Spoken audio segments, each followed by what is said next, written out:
हवं तसं यश काय मिळेना, बरोबर ना?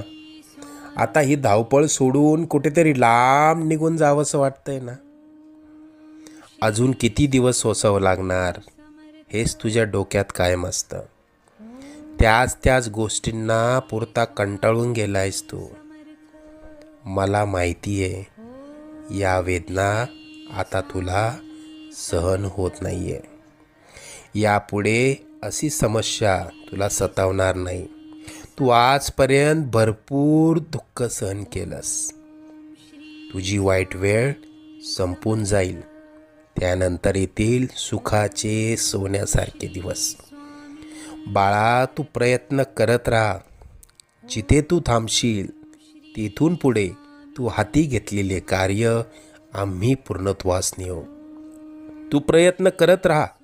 यश तुझी वाट बघतंय.